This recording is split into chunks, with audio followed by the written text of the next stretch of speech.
Hello guys, welcome back scholars. Good evening everyone. I hope everyone had a good day today. I know it's a Saturday evening, but please bear with me for a while. We will just quickly wrap this up as soon as possible. So today, as I've told you all, we will be having a mentee quiz, right? On chapter 2. So a couple of people are already here. Hi Ruchika, good evening. Hello Shrestha. Hi Kanishka. Yes, Kanishka, this is going to be a mentee quiz on chapter 2. Good evening, Sana. Good evening. Hi, everyone. Hi, Juhi. Hi, Kalpana. Hi, Ujjwal. Yes, so in the meantime, we have the introduction. I hope a couple of more people join. Then we will start. So, but before that, I will give a quick introduction about myself for whoever joined in today. So, I am Nikitha and I am your history educator and I will be taking classes for 11th and 12th. I have very recently graduated from Ashoka University with a bachelor's degree in history and a minor in political science. So, that's a little bit about me. Yes, so I'll just brief you all about some of the benefits you can avail by subscribing to Unacademy Plus. Few of them are you can actually sit at your own homes and listen to some of the live classes taught by top educators of India. You will have unlimited access to all the courses. There are also regular doubt clearing and answer writing sessions, and the syllabus is covered in a very exhaustive manner. Y'all will be given mentorship and guidance and also study materials. Plus, y'all can take part in practice tests and also live test series, right?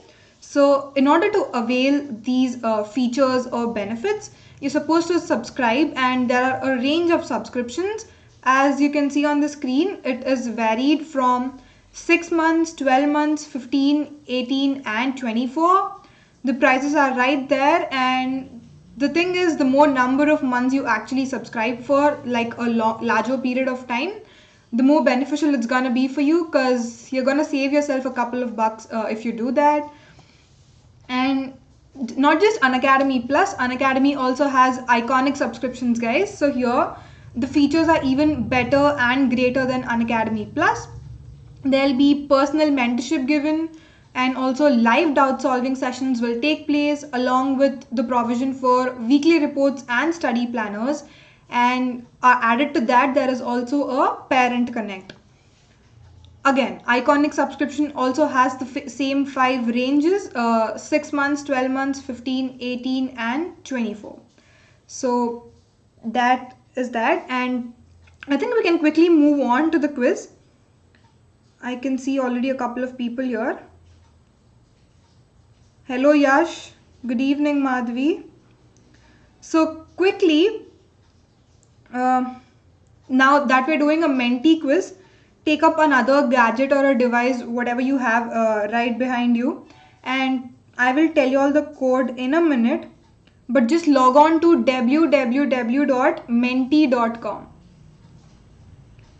Quickly guys, take up some device, some random phone or laptop, go on to www.mentee.com.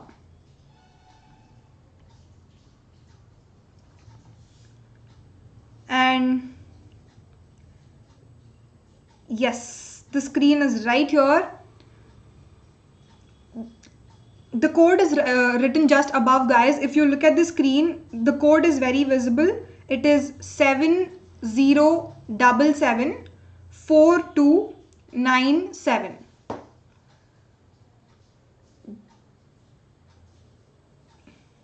Just log on to mentee.com and enter the code 70774297. Yes, so we'll just give it a minute and then we'll start.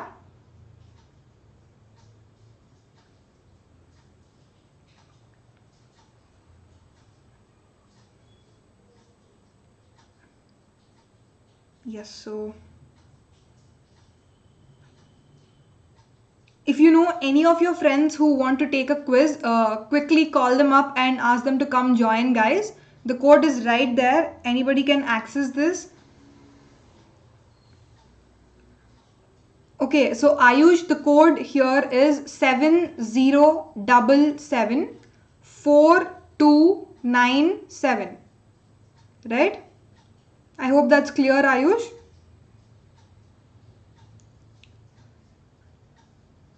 Good evening, guys. Good evening, everyone who just joined in.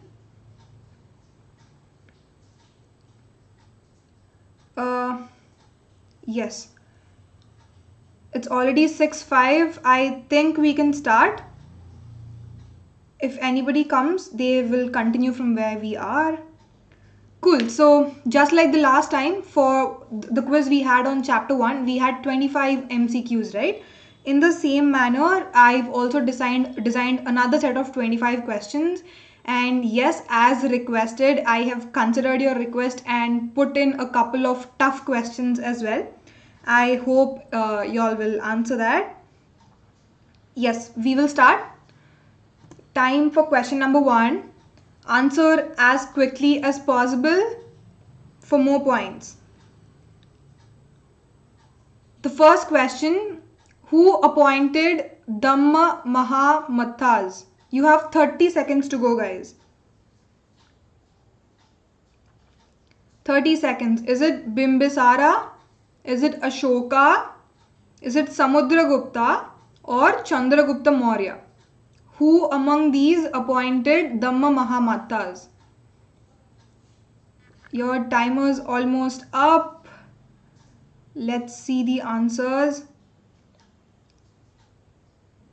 Okay, so 9 of y'all have answered it correctly, which is Ashoka, where we've talked about how Ashoka believed in the policy of Dhamma and he was following it himself, and also for other people to know about the message of Dhamma, he appointed Dhamma Mahamathas, right? So we've talked about that. Yes, so option B is the right answer. Let's see how many of y'all got it right. And the leaderboard. Good job, Keshvi. You've answered it quickly. Yes, so Keshvi tops the leaderboard as of now. Moving on to the next question. Question number 2. Before that, Lakshay, the code is right here on the screen. Just try logging in again. If you are not able to do it this time also, just put your answers in the chat box here. I will see them. Okay? Yes, so question number 2, guys. Answer as quickly as possible. Yeah, the questions here. Sangam is a literature of which language? We talked about Sangam literature. It belonged to which language? Option A, Tamil. Option B, Telugu. Option C, Prakrit. And option D is Sanskrit. Good. Everyone has voted before the timer ends. Yes, 12 of you all have given the right answer, which is Tamil. Tamil is a very, the oldest and the most classical language in South India. And yes, Sangam literature usually ranged from 6th century BCE to 6th century CE, and it was, the whole of literature was in Tamil, right? So let's look at the leaderboard.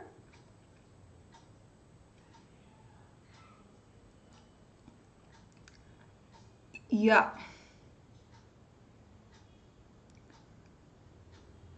Okay, I don't know what the actual name of the person who is topping the leaderboard, but here it is written Wolfmeister. So I hope everybody puts in their names, guys, from next time. Anyways, so that is the leaderboard as of now. And moving on from here to the next question, which is question number 3. Yes. Harishena was the court poet of which of the following kings? Harishena was a court poet of which of the following kings? Is it Samudragupta, Good. Everybody has answered very quickly. Yeah, so almost all of y'all are right except for one person, which is Samudragupta, right? So in what context did we actually talk about Harishena? Is that when we were talking about inscriptions and Prayaga Prashasti, right? Like Allahabad pillar inscription, where Harishena wrote an inscription about Samudragupta, praising Samudragupta, right? So in that context, we've talked about Harishena. Yes, quickly, the leaderboard.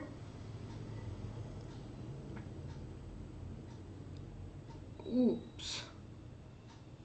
Yes, so it's still Wolfmeister who's leading the leaderboard, followed by Kanan, who was the fastest in answering this particular question. Right, so other people, please catch up. Yeah, question number 4. Avantipata was referred to which city? Again, this was only a point I've mentioned once in classes. Avantipata referred to which city? Is it Rajagriha? Is it Ujjaini? Is it Tosali? Or is it Suvarnagiri? Avantipata, guys. The timer's almost up and most of y'all have given the answer as Ujjaini, which is correct. So Ujjaini is basically towards the western, so basically Mauryan Empire, other than the capital, also had 4 provincial centers, right? One in the north, one in the south, one in the east and one in the west. Respectively called as Uttarapata, Dakshinapata, Avantipata and Paschimapata, right? So Ujjaini is towards the west and it was called as Avantipata. Yes, so the leaderboard.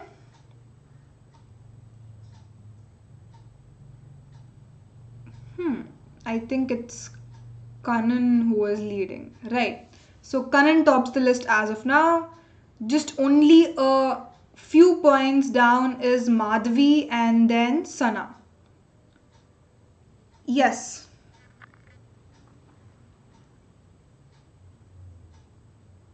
Juhi, just try refreshing your page or logging in again because that is exactly the code which is visible on the screen. You might have typed the code wrong or something. Just do it again. Yes, so the next question number 5.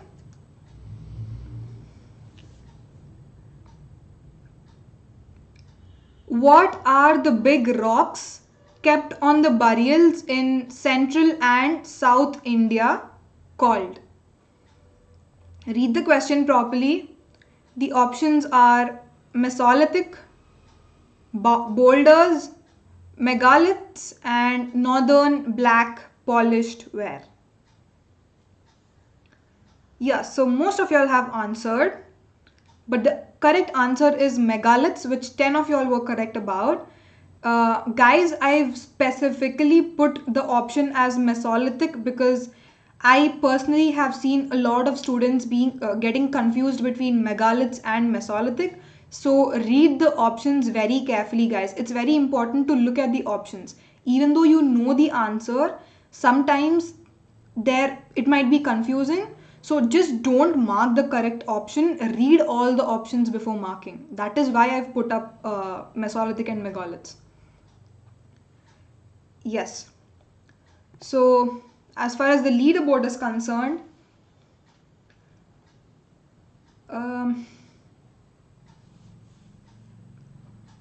I think it's Madhavi who tops it this time.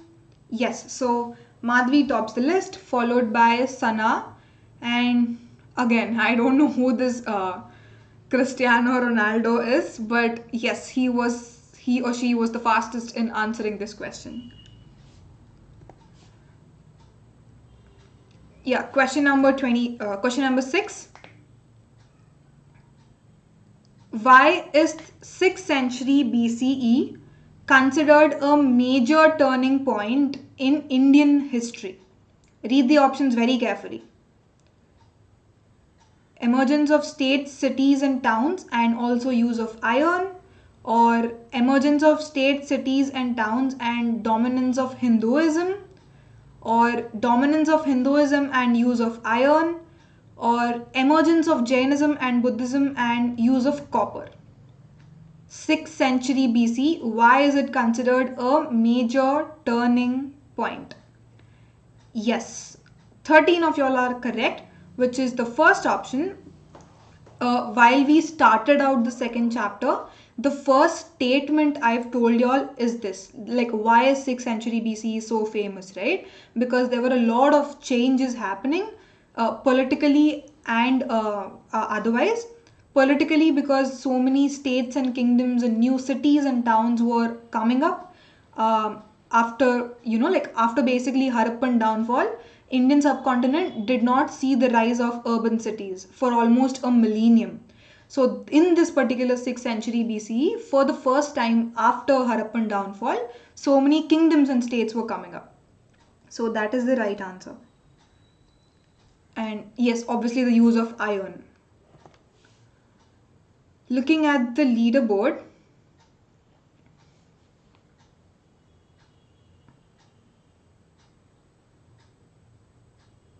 yeah, it's still Madhavi who's topping the leaderboard, followed by Sana and Kanan, who was the fastest this time.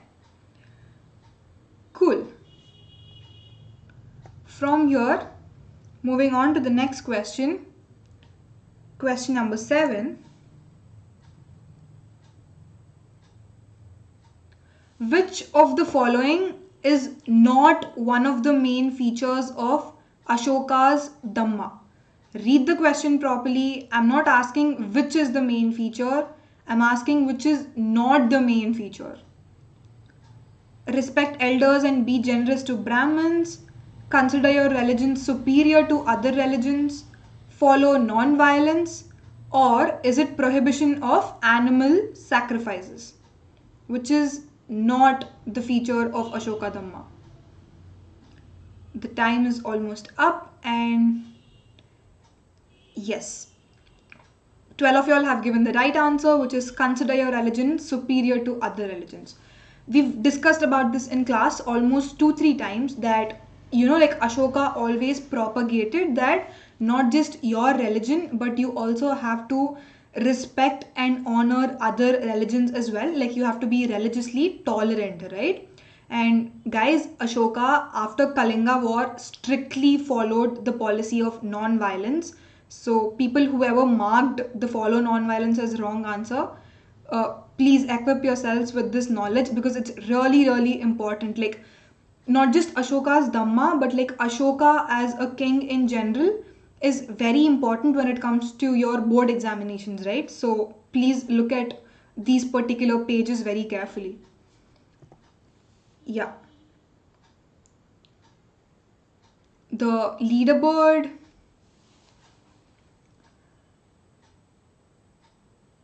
Cool. So it's Madhavi who still tops the list, followed by Sana and Ruchika.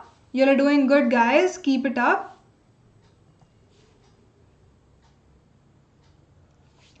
Question number 8. Which of the following statements are entirely true? Again, I'm stressing on the word entirely, so read the options very carefully. Princip deciphered Brahmi script which is used in most of the Ashokan inscriptions.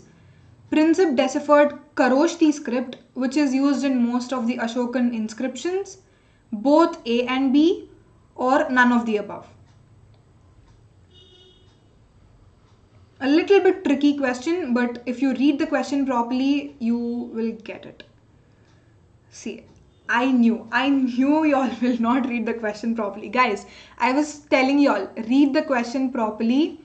I've put the word very clearly there. Entirely true. I've been stressing on it. If you look at the first statement, Princip deciphered Brahmi script, which is right. which is also used in most of the Ashokan inscriptions. Yes, Brahmi was used in most of the Ashokan inscriptions. In fact, it was also called as Ashoka Brahmi. But if you come to the second option, the first part of it is only correct. Princip deciphered Kharoshthi script. Yes. But the remaining part of the statement is wrong. The Kharoshthi script was not used in most of the Ashokan inscriptions. That is why I was asking you all entirely what sentence is entirely true. Don't get yourselves confused, guys. So the answer is option A. Which is deciphering Brahmi script and using it in Ashokan inscriptions. Most of you all have gone wrong. That's okay. Catch up in the next question. Yes, so only Kanishka and Neha got the question right. Good job, Kanishka and Neha. And yes, Neha was also the fastest. But yeah, Madhavi is still leading the top leaderboard. Yeah, moving on from here to the next question.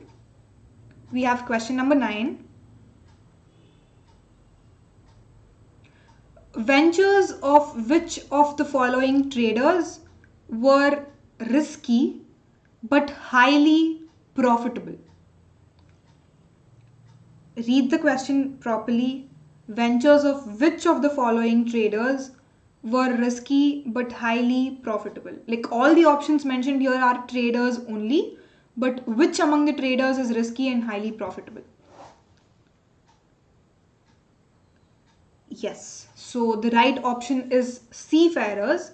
I have very specifically discussed because like once you move into the sea, sometimes because of storms or other natural calamities, you might even end up losing your lives because of the natural calamities and storms. And also, what if the navigation system doesn't work properly, right? So basically, it's a huge risk of life. But again, it is very highly profitable. And that is nothing but seafarers. Cool. So, looking at the leaderboard, Madhvi still tops the list. Good job, Madhvi. You're doing really well. The next is Ruchika, Kanan, and Sana. Cool.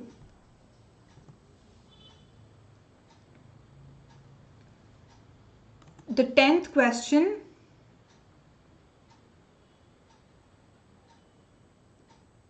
Who issued the first coins bearing names and images of rulers? Don't get confused. Is it Mauryas? Is it Guptas? Is it Indo-Greeks or Kushanas? Good.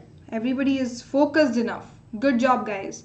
Indo-Greeks is the right answer, right? So this is approximately in the 2nd century BCE, where Indo-Greeks were ruling over the northwestern frontier of the subcontinent. They were the first people to issue the names and images of rulers onto the coins. Just as a side note here, the importance of Kushanas is that Kushanas were the first to issue gold coins. Before Kushanas, all the coins were made of silver and copper, but Kushanas were the first to use gold, and Indo-Greeks were the first to print names and images of rulers. Yes. So look at the leaderboard.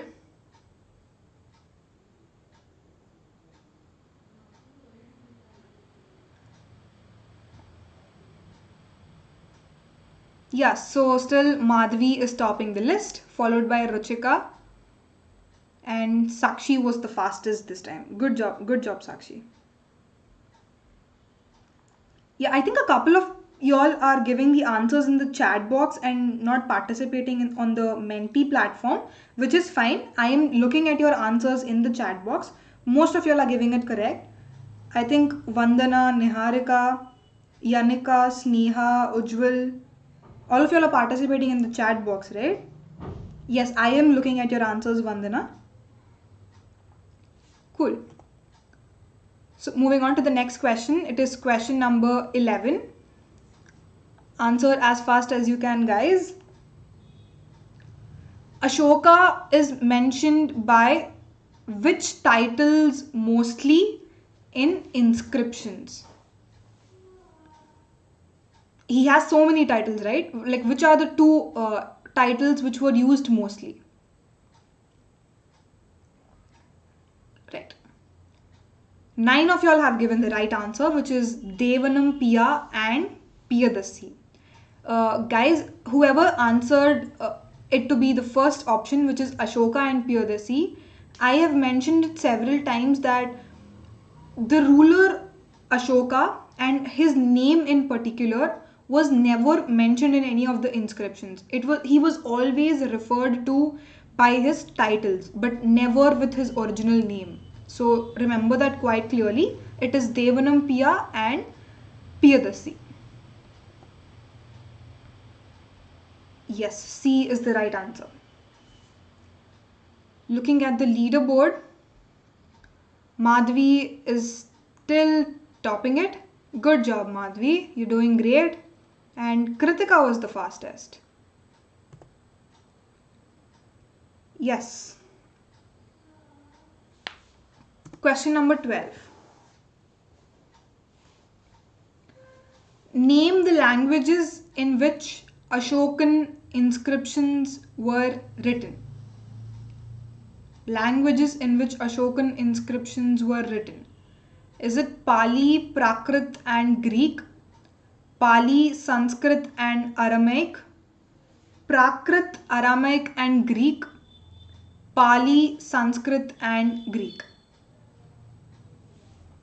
Choose the answer very carefully. Okay, so most of y'all have given the answer as first option, which is unfortunately wrong.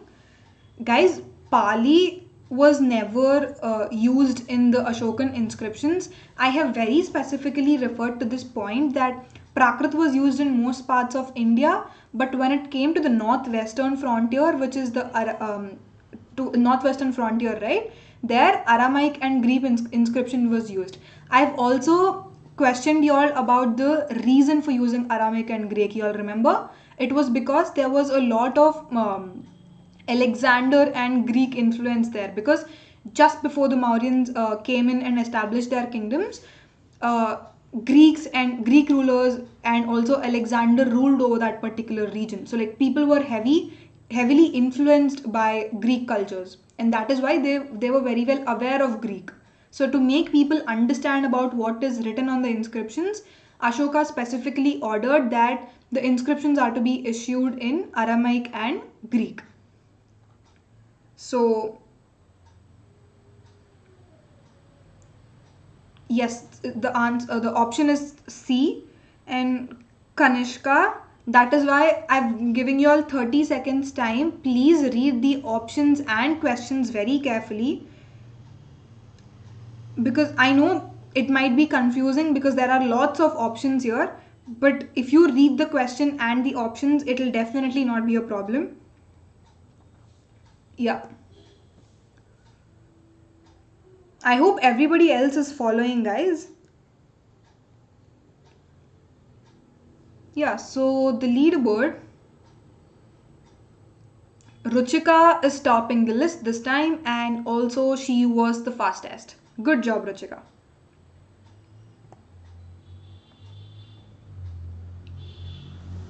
So it's question number 13. Identify the best reason for considering King Ashoka as Devanam Piya and Piyadasi by his subjects. Like, why was he called Devanam Piya and Piyadasi, right? Read the options carefully. I know they are long, but y'all wanted me to give y'all complicated questions. So yeah, read the options very carefully.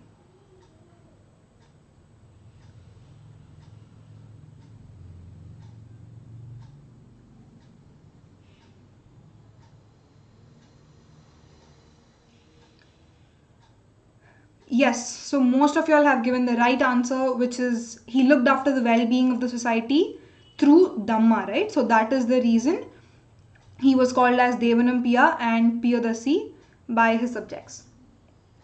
Yes, so the leaderboard, Ruchika, right? So Ruchika tops the list this time.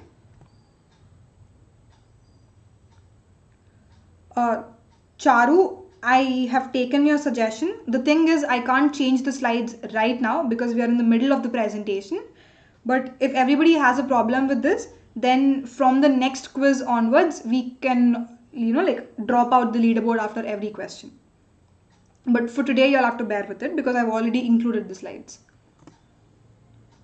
Yeah, so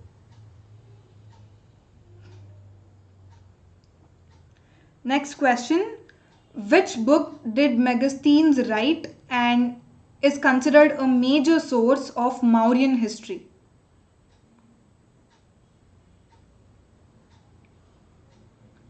Is it Periplus of Erythraean Sea? Is it Indica? Is it Media? Or none of the above? Which book did Megasthenes author?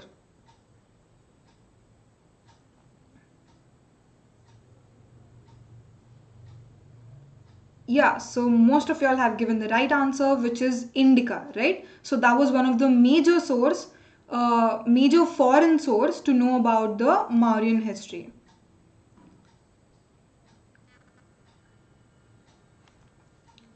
Okay, so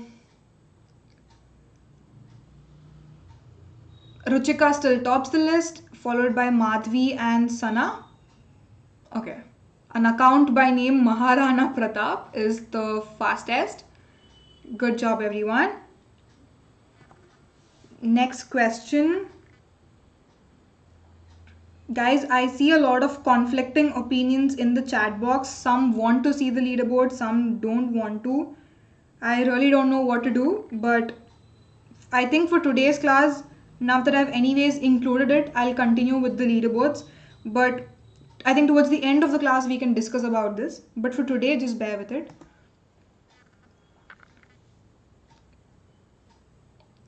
Question, yes. Who repaired the Sudarshana lake in 2nd century CE?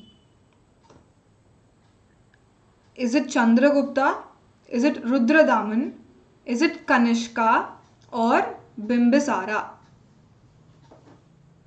Who repaired the Sudarshana lake in 2nd century CE? Yes, so everybody voted and the right answer is Rudradaman, which most of y'all got it correct. Y'all are absolutely right, guys. And just to give a brief explanation to what happened with Sudarshana Lake. So it was built by one of the Mauryan people. And then after a couple of centuries, a huge storm hit by and all the embankments were broken. And then Rudradaman in 2nd century CE, he repaired the Sudarshana Lake. He also claims that he repaired the lake with his own money, using money from his own pocket instead of levying taxes on the people, right? And then after a couple of decades later, another Gupta king also rebuilt it. So that is the history of Sudarshana Lake.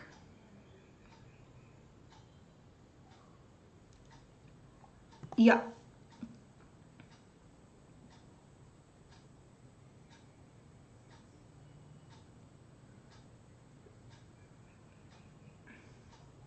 The leaderboard.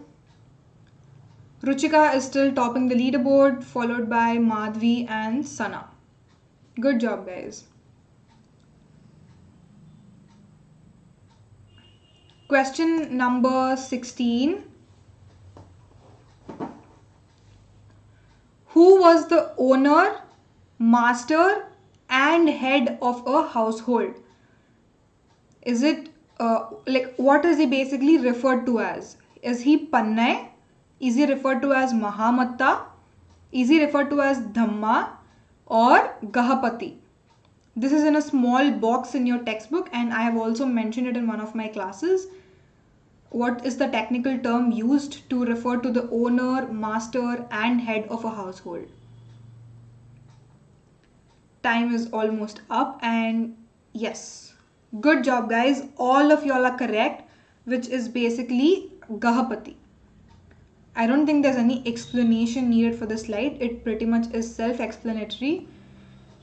Yeah. And the next is leaderboard. Ruchika is still topping it, followed by Madhvi and Sana. And Sana was the fastest this time. Good job.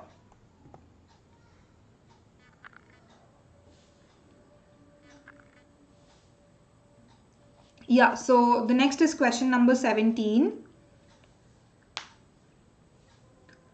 The earliest capital of Magadha was Rajagaha. And what is the meaning of Rajagaha, right? I'm asking the meaning of Rajagaha. Is it house of people? Is it king's palace? Or house of the king? Or none of the above?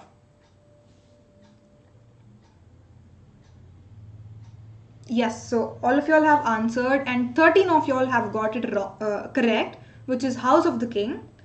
Uh, Even if y'all don't know the actual answer for this, just by looking at the name itself, Rajagaha, by using some logic, y'all can actually crack this. Like everybody knows what Raja is, right? Raja basically is the king. So the other two options can be eliminated. The A option and D option can be eliminated.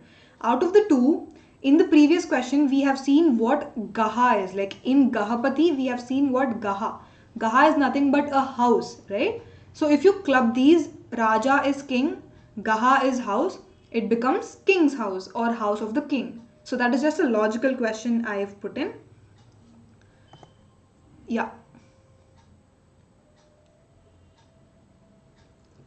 Looking at the leaderboard, Ruchika is still topping.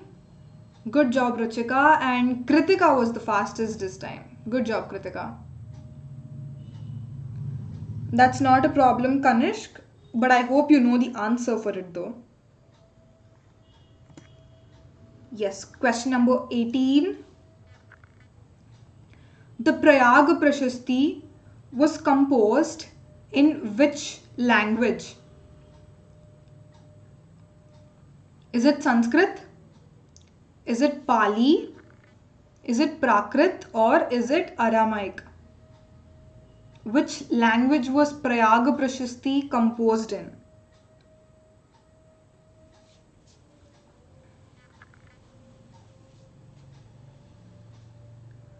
Almost the timer is up and 13 of y'all have got it correct, which is Sanskrit, right? So Prayag Prashasti basically is the Allahabad pillar inscription inscribed by Harisena praising Samudragupta, and yes, it was inscribed in Sanskrit. Yes, A is the right option, and if you look at the leaderboard, Ruchika is still topping it and Kritika was the fastest. You are doing great, guys. Keep it up. Just another couple of questions to go. Now we are almost towards the 19th question.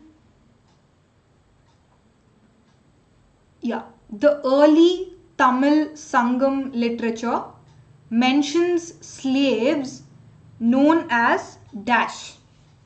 What were slaves referred to as in Tamil Sangam literature? Is it Adimai? Is it Pannai? Is it Vellalar? Or is it Uzavar?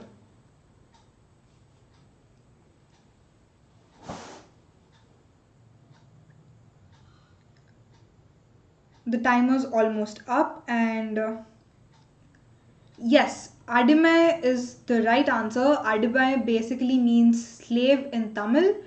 Pannai, Vellalar and Uzavar were also the terms which you will come across in your textbook in this chapter only.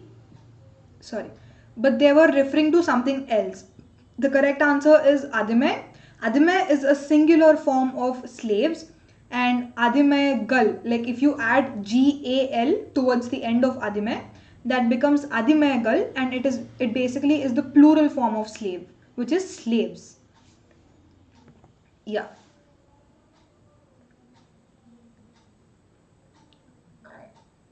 Looking at the leaderboard, Ruchika is still Ruchika is still topping the leaderboard and Kritika is the fastest. Good job, guys. Moving on to the next question, which is question number 20. Which city was on the riverine route that made it a powerful city? Is it Pataliputra? Is it Puhar? Is it Ujjaini? Or none of the above? Which city was on the riverine route that made it a powerful city? Like the strategic location of the city is that it was on the banks of a river.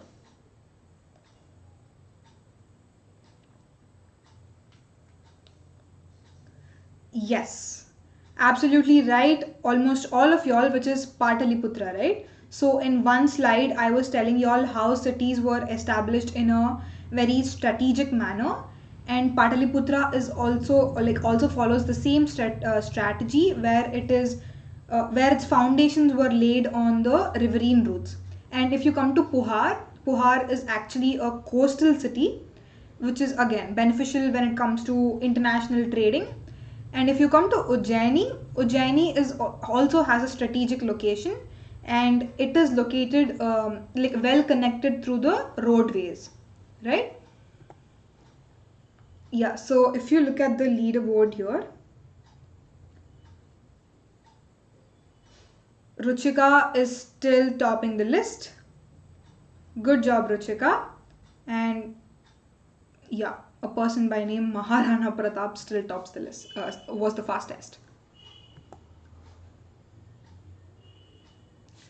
The next question, which is the 21st.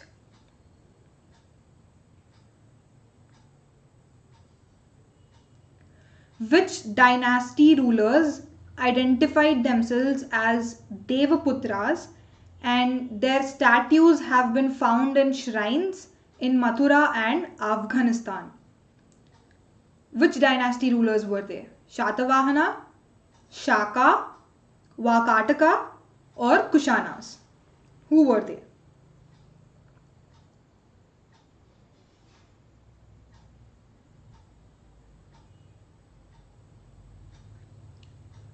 Yeah, so 19 of y'all are right, which is Kushana rulers. Yes, it is the right answer. The leaderboard.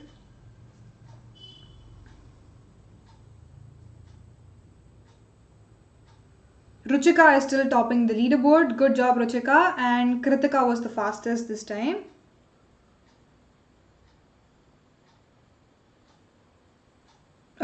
Anvesha, like what exactly is your question?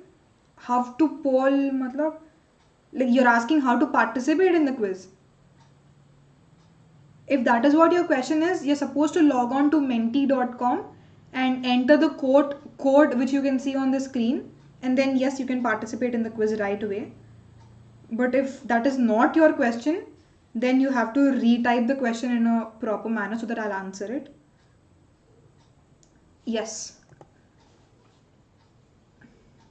We're almost towards the end, which is question number 22. Megasthenes visited the court of which ruler? During the reign of which king did Megasthenes visit the court? You'll have 19 seconds to answer.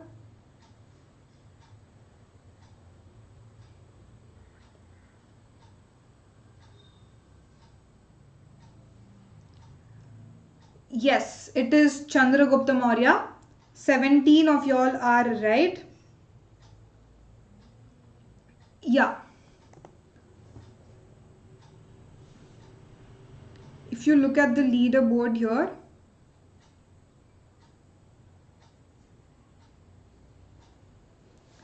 Ruchika is topping the leaderboard, followed by Madhvi. Just give me a second, guys.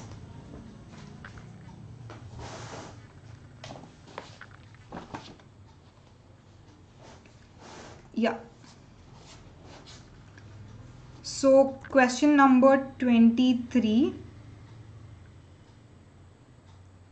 After which war did Ashoka decide to follow and propagate Dhamma? Is it War of Vandivash? Is it Kalinga? Is it War of Tallikota or Buxar War? After which war did Ashoka decide to follow and propagate Dhamma?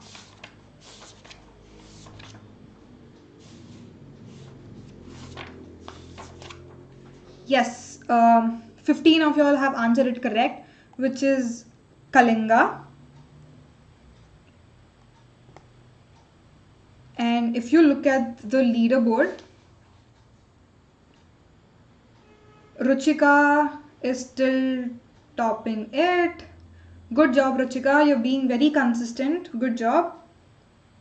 Yes, so basically the reference to this is as the Kalinga war happened, Ashoka also took over the eastern part of the Indian subcontinent, and he saw a bloodshed of hundreds and thousands of people being killed. Not just men but also women and children were killed.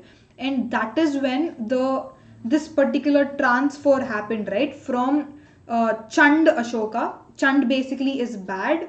From Chand Ashoka, he basically became a Dhamm Ashoka, right? So that is exactly what happened after Kalinga War. The next is question number 24. Last but one question. Which was the capital of Kushanas? This must be very easy. I'm hoping everybody gets it correct.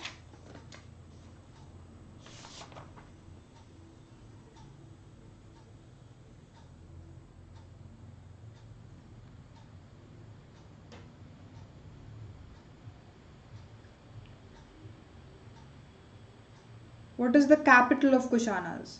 Rajagaha, Taxila, Suvarnagiri and Mathura. Yes, time is up. And guys, again, the direct answer to this I haven't mentioned in any of my classes, nor I don't even think it is there in the textbook in this particular chapter, but you will definitely encounter in the further chapters. But the reason why I put up this question is I wanted to think I wanted you all to think very logically. If you look at the options I've given you all, the method you all are supposed to follow here is basically the elimination method, right? For example, if you consider Rajagaha, you all already know that Rajagaha was the capital for the Magadhan, whoever is ruling the Magadha region, and also followed by Mauryans, right? So Rajagaha is definitely located in Bihar. So technically, you all also know that Kushanas ruled over the northwestern part of the kingdom. So now northwestern part of the kingdom and Bihar, they are in two extreme ends. So definitely the capital will not be Rajagaha. So that is how you eliminate one option. And if you come to Suvarnagiri also you all know is in the south because it is one of the provincial centers of Mauryans, right? So in that way you all can eliminate Suvarnagiri. The other thing is Mathura, right? When I was talking about Mathura, I told you all Mathura is in UP. It is one of the bustling centers for commercial, political and cultural activities. It is in UP. And you all know that Kushanas did not have any control over UP. So technically, even though you all don't know where Taxila is, you all should be able to eliminate the other three and guess the answer to be Taxila. So this is one way in answering MCQ questions, guys. Like to introduce to y'all the concept of elimination method, I have put up this question. I hope everybody understood how this elimination method works, right? Yes, so Taxila is the right answer here. The leaderboard, Ruchika is still topping it. Good. Here we have the last question for today. Who all had the right to mint coins? Kings, merchants and tribals, kings and landowners, peasants and merchants, or all of the above? Who had the right to mint coins?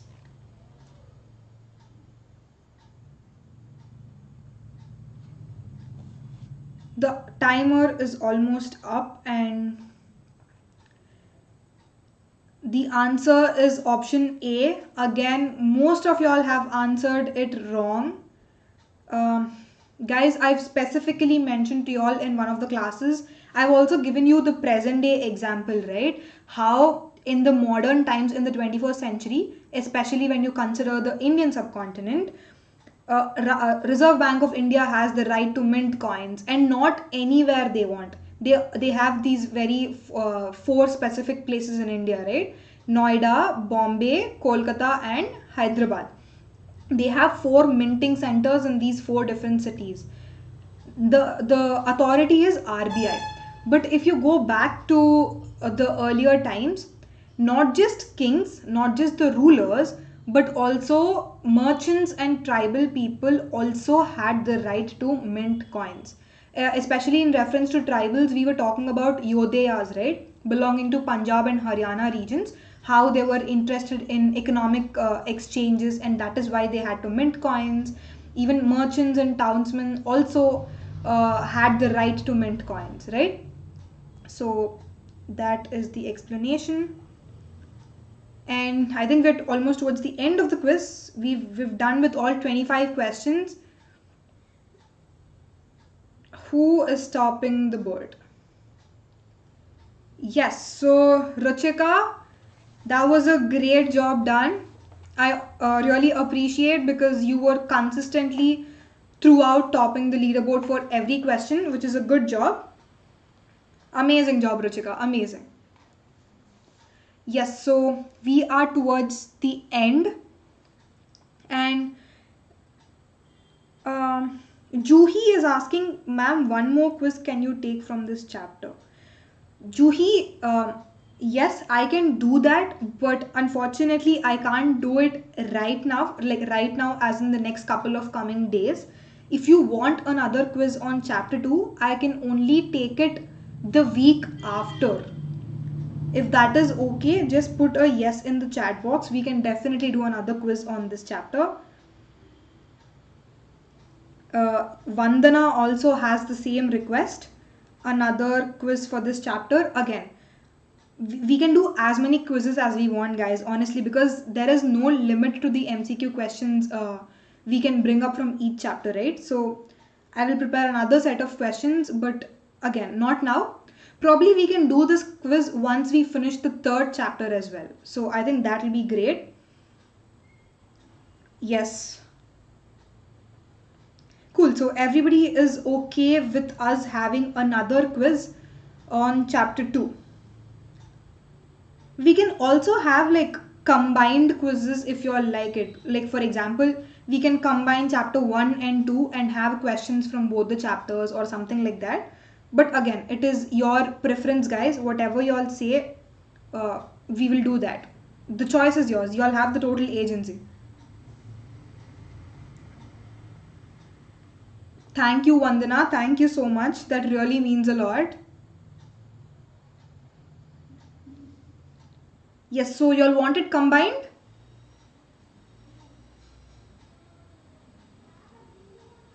Cool. So most of you all are asking for it to be combined.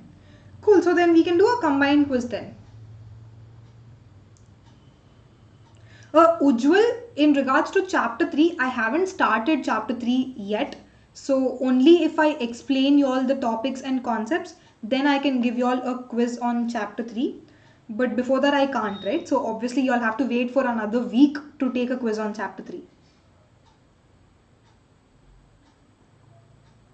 Yes, so everybody is preferring combined quiz on chapter 1 and 2, which is good. So I think if you all have any other suggestions, please put them down in the chat box. Guys, everyone, just leave Menti quiz and come back to the chat box. We will talk for a couple of minutes because we have time. And yes, so how did you all feel about the quiz today?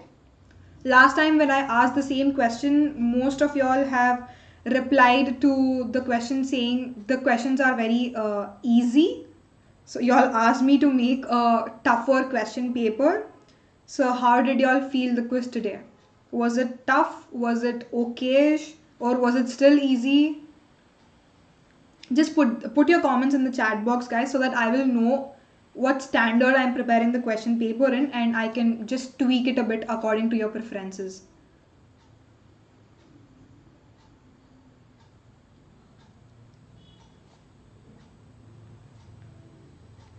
Ayush, right? So Ayush, that is not a problem at all. See, the quiz again is not to give you the first or second or third positions, right? It's just so that you will evaluate your performance and you will evaluate your reading. Like, did you understand the chapter fully, or did you miss out on specific topics? Like, now, whatever went wrong for you guys, you all know what went wrong. So probably go back to the videos and listen to that part, or you yourself open a textbook and read that particular portion of it. So it's just like a revision. Like, quiz is nothing but a revision. That's okay. I use, like, don't worry about it. Okay. Kanan and Vandana says the quiz is good this time. Thank you, guys. Thank you. Yeah, I have come up with some tough questions, but almost 20 to 30% of them were easier. Yeah. Quiz was easy but confusing. Exactly, Ayush, that is what I was telling. Quiz will always be easy. If you look at the questions and read the options very carefully, see, the options is the key here. And in fact, honestly speaking, MCQs, like what we think is MCQs are very easier, right? When compared to like fill in the blanks or any other objective type of questions. But to be very honest, MCQs are the hardest. I'll tell you all why. Sometimes the options are so tricky, you, even though you know the answer, when you look at the given options you will be very confused because of the similarity of the sounding of the words, right? So that is why I always focus on the fact that read the options carefully, right? So that is why I've put up a time limit to be 30 seconds. That is good enough time, I guess, right? So read the questions properly. That is okay, Juhi. Again, I'm reiterating the same point. You don't need to worry about your marks or the leaderboard. If you've gained something out of this quiz, if you learned a couple of new points, that is it. That is all we all need. Okay, Hari wants it to be more difficult. Hari, again, I can't give all the 25 difficult questions, right? But I think I've incorporated like 6-7 difficult questions this time. I'll slowly increase it to 10 difficult questions, but I can't give all 25 to be tougher. So, yeah. Thank you, Rishi. Thank you for your comment.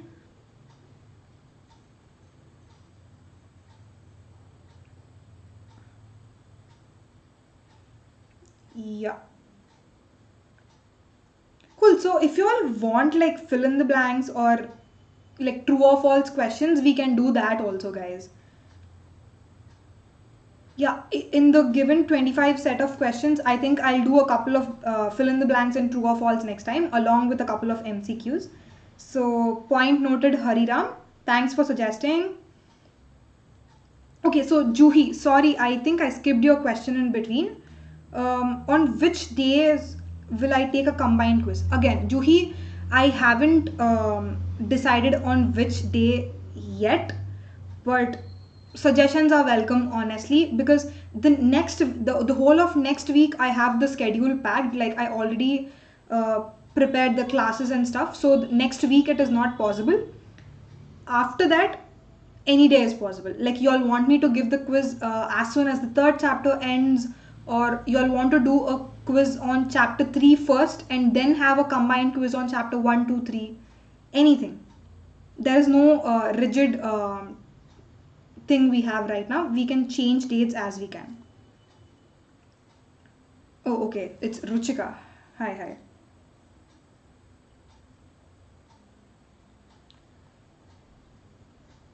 Kanan, again, that's what I'm telling. Next Saturday or Sunday is not possible because the whole of next week I have it covered, and Sundays we usually don't have any classes. So is Monday okay? Monday is what? I think 29th of August. Does 29th of August work for y'all? For a combined quiz of chapter 1 and 2.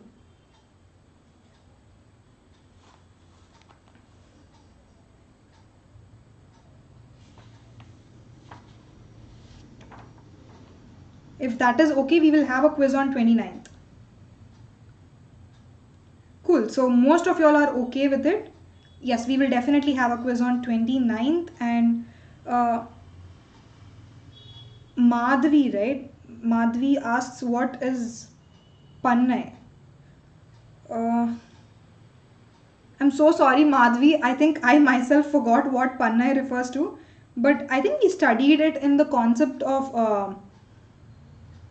wait, let me not give you false information. I will get back to you in the next class. I'm very sorry about it. We've studied this Tamil term somewhere. If anybody remembers what Panna is, just please type down in the chat box.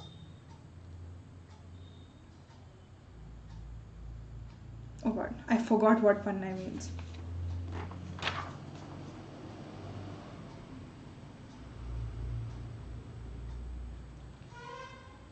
Yeah, I don't seem to find it here in the textbook, but yes, I will definitely answer it in the next class. I'm so sorry for that. Yeah, so guys, that is it we have for today. Before moving on, I would just end this.